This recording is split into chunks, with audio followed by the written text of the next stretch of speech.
Everyday spoken English में आपको कुछ इस तरह के सेंटेंसेस भी मिल सकते हैं और मिलते ही हैं। जैसे मुझे ऑफिस जाने में 1 घंटा लगता है, इसमें 2 घंटे लगेंगे, 2 घंटे और लगने चाहिए, थोड़ा और समय लग सकता है, 2 दिन तो लग ही जाएगा, आधा घंटा तो अवश्य ही लगेगा। इस तरह के सेंटेंसेस बहुत ही कॉमन सेंटेंसेस हैं, बेसिक सी चीज़ है। लेकिन यहाँ पर जो लगना आया हुआ है, समय लगने की बात की जा रही है, इसकी वजह से ये थोड़ा सा कॉम्प्लिकेटेड हो सकता है। इस चीज़ को अच्छी तरह समझने के लिए वीडियो को अंत तक देखें, मेरे साथ बने रहें। वीडियो अगर पसंद आता है तो इसको लाइक करें, चैनल को सब्सक्राइब कर लें, ये आपसे मेरी रिक्वेस्ट है, और अपने फ्रेंड्स को शेयर कर दे तो ये और अच्छी बात होगी। So let's start the video. तो इस वीडियो में हम वैसे सारे सेंटेंसेस लेंगे जिसमें समय लगने की चर्चा की जाएगी। सभी टेंसेस लेंगे, सभी कंडीशंस लेंगे, कुछ मॉडल ऑक्सिलरीज भी लेंगे। तो आइए फर्स्ट स्ट्रक्चर लेते हैं। It takes plus object plus time plus full infinitive, right. यहाँ पर सारी चीज़ें तो क्लियर हैं। यहाँ पे जो ऑब्जेक्ट आपको दिखाई दे रहा है, ऑब्जेक्ट पे जगह पे हम उसको रखेंगे जिसको समय लगता है, जो व्यक्ति समय लेता है उसकी इंग्लिश इस ऑब्जेक्ट की जगह रखेंगे हम। जैसे मी होगा, अस होगा, यू होगा, देम होगा, हर होगा, ठीक है। तो ये ऑब्जेक्ट के रूप में यहाँ पे आएंगे। टाइम, जिस समय की, जितने समय की बात की जाएगी, एक्सप्रेशन ऑफ टाइम की बात कर रहे हैं यहाँ पे। और फुल इन्फिनिटिव का मतलब जो इन्फिनिटिव है वह टू के साथ आएगा, यानी टू प्लस वर्ब की फर्स्ट फॉर्म, ठीक है। एग्जाम्पल से यह और ज़्यादा क्लियर हो जाएगा। फर्स्ट एग्जाम्पल है, ऑफिस जाने में मुझे आधा घंटा लगता है, ठीक है, राइट। तो सिंपली आप स्ट्रक्चर पे रखिए इसको। It takes, it takes present indefinite है, इसलिए यहाँ पे इट टेक्स आया हुआ है, टेक्स। इट टेक्स और किसको लगता है, ऑब्जेक्ट क्या है, कौन समय लेता है, तो मुझे इट टेक्स मी, और एक्सप्रेशन ऑफ टाइम आधा घंटा, हाफ एन आवर, ठीक है। और उसके बाद से जो काम होगा, जो काम करने में इतना समय लगता है, उसको हम इन्फिनिटिव के फॉर्म में रखेंगे, यानी टू प्लस वर्ब की फर्स्ट फॉर्म, टू गो, जाना, to the office. It takes me half an hour to go to the office. Office जाने में मुझे आधा घंटा लगता है, ठीक है। इस सेंटेंस को देखिए, लोगों से घुलने मिलने में मुझे थोड़ा ही समय लगता है, यह भी प्रेजेंट इंडेफिनिट है, ठीक है। तो शुरू करिए इसको। इट टेक्स मी, किसको थोड़ा समय लगता है भाई, तो मुझे लगता है। इट टेक्स मी, यह मी ऑब्जेक्ट है, इट टेक्स मी। और एक्सप्रेशन ऑफ टाइम, कितना समय लगता है, तो थोड़ा ही समय लगता है, मीन्स अ लिटिल टाइम। और घुलने मिलने में, इसको हम इन्फिनिटिव फॉर्म में रखेंगे क्योंकि इसी काम की बात हो रही है कि कितना समय इसमें लगता है। To get mixed with people, it takes me a little time to get mixed with people. लोगों से घुलने मिलने में मुझे थोड़ा सा समय लगता है, ठीक है। तो ये प्रेजेंट इंडेफिनिट टेंस के कुछ सेंटेंसेस थे। आइए कुछ हम पास्ट के देखते हैं। पास्ट में टेक्स की जगह पे टुक हो जाएगा, सिंपली आप भी जानते हैं इस चीज़ को।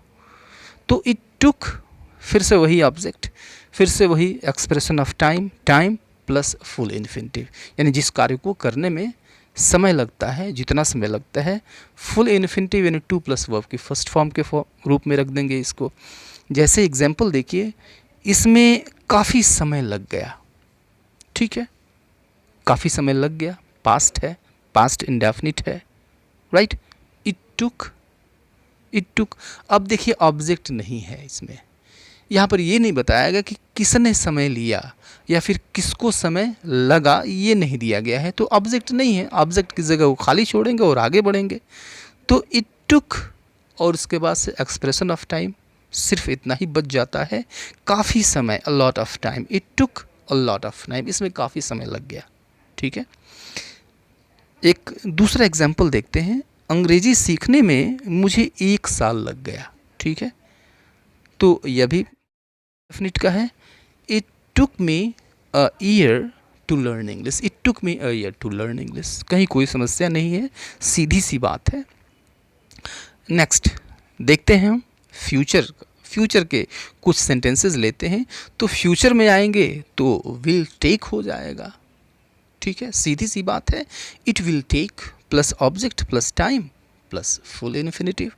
देखिए एग्जाम्पल, आपको अधिक समय नहीं लगेगा, ठीक है, प्रेजेंट फ्यूचर इंडेफिनिट है, आपको अधिक समय नहीं लगेगा। It won't take you long, it won't take you long, ठीक है। तो लॉन्ग मीन्स अधिक समय, लंबा समय। यू वॉन्ट टेक लॉन्ग यानी आपको अधिक समय नहीं लगेगा, लंबा समय नहीं लगेगा, कुछ समय और लगेगा। कुछ समय और लगेगा means it will take some more time, it will take some more time, ठीक। तो यहाँ पे ऑब्जेक्ट नहीं है, किसको लगेगा, कौन समय लेगा, इसकी कोई चर्चा नहीं है, यानी ऑब्जेक्ट नहीं है, उसकी जगह को खाली छोड़ेंगे, आगे बढ़ेंगे हम। It will take some more time, इसमें कुछ और वक्त लगेगा, राइट। नेक्स्ट देखते हैं हम कुछ मॉडल्स के साथ। इट मे टेक मीन्स इसमें लग सकता है, ठीक है, संभावना हमें बतानी है कि 1 दिन लग सकता है, 2 दिन लग सकता है, कुछ और समय लग सकता है। It may take plus object plus time plus full infinitive. जैसे देखिए, मुझे 2 दिन और लग सकता है, राइट, संभावना व्यक्त की जा रही है कि 2 दिन और लग सकता है। तो इट मे टेक मी, मुझे लग सकता है, यही ऑब्जेक्ट है मुझे। It may take me 2 more days, it may take me 2 more days, यानी मुझे 2 दिन और लग सकता है, ठीक है। इस सेंटेंस को देखिए, वहाँ पहुँचने में आधा घंटा लग सकता है, ठीक है। तो वहाँ पहुँचने में तुम्हें आधा घंटा लग सकता है, it means it may take you half an hour to reach there, it may take you half an hour to reach there, यानी तुम्हें वहाँ पहुँचने में आधा घंटा लग सकता है, ओके। तो ये तो मे की बात हो गई। आइए हम थोड़ा सा शुड के साथ देख लेते हैं। इट शुड टेक यानी लगना चाहिए, plus object plus time plus full infinitive. Example देखिए, इस काम को पूरा करने में 3 दिन लगना चाहिए, ठीक है। अब यहाँ पर देखिए, किसको लगना चाहिए, कौन व्यक्ति लगाएगा, इसकी चर्चा नहीं है, यानी ऑब्जेक्ट नहीं है। तो इस काम को पूरा करने में 3 दिन लगना चाहिए means it should take 3 days to complete this work. It should take 3 days to complete this work. इस काम को पूरा करने में 3 दिन लगना चाहिए। इस एग्जाम्पल को देखिए, वहाँ पहुँचने में मुझे ज़्यादा समय नहीं लगना चाहिए, ठीक है। Means it shouldn't take me much time to reach there. It shouldn't take me much time to reach there. मुझे ज़्यादा समय नहीं लगना चाहिए, ठीक है। एक कंटिन्यूस का देखिए, कंटिन्यूस के साथ इसका स्ट्रक्चर क्या होता है, it is taking plus object plus time plus full infinitive. जैसे तुम काफ़ी समय लगा रहे हो, तुम ज़्यादा समय लगा रहे हो, राइट। तो ज़्यादा समय लगा रहे हो, ले रहे हो, एक ही बात है। तो तुम ज़्यादा समय लगा रहे हो, it means it is taking you too much time, it is taking you too much time, right. इस सेंटेंस को देखिए, इस काम को पूरा करने में इतना समय क्यों लग रहा है, ठीक है, इंट्रोगेटिव हो गया। तो इंट्रोगेटिव में आप क्या करेंगे, सबसे पहले क्वेश्चन वर्ड होता है, सभी के लिए एक कॉमन स्ट्रक्चर होता है। क्वेश्चन वर्ड के बाद हेल्पिंग वर्ब आ जाती है, हेल्पिंग वर्ब के बाद सब्जेक्ट आ जा रहा है, ठीक है। तो अब यहाँ पर देखिए, चूंकि प्रेजेंट कंटिन्यूअस है तो क्वेश्चन वर्ड पहले हम रखेंगे, उसके बाद हेल्पिंग वर्ब रखेंगे। तो हेल्पिंग वर्ब होती है इज़, और उसके बाद सब्जेक्ट होता है, सब्जेक्ट यहाँ पे इट है, और उसके बाद से मेन वर्ब आ जाएगा। मेन वर्ब के रूप में हम टेक रख रहे हैं, इसका आईएनजी फॉर्म टेकिंग रखेंगे। तो ये क्या हो जाएगा, why is it taking so much time to complete this work, why is it taking so much time to complete this work, यानी इस काम को पूरा करने में इतना समय क्यों लग रहा है, ठीक है। तो जब भी आपको समय लगने की चर्चा, समय लगने के बारे में बात करनी हो किसी भी टेंस में, किसी भी मॉडल ऑक्सिलरीज के साथ, तो इस तरीके से कर सकते हैं।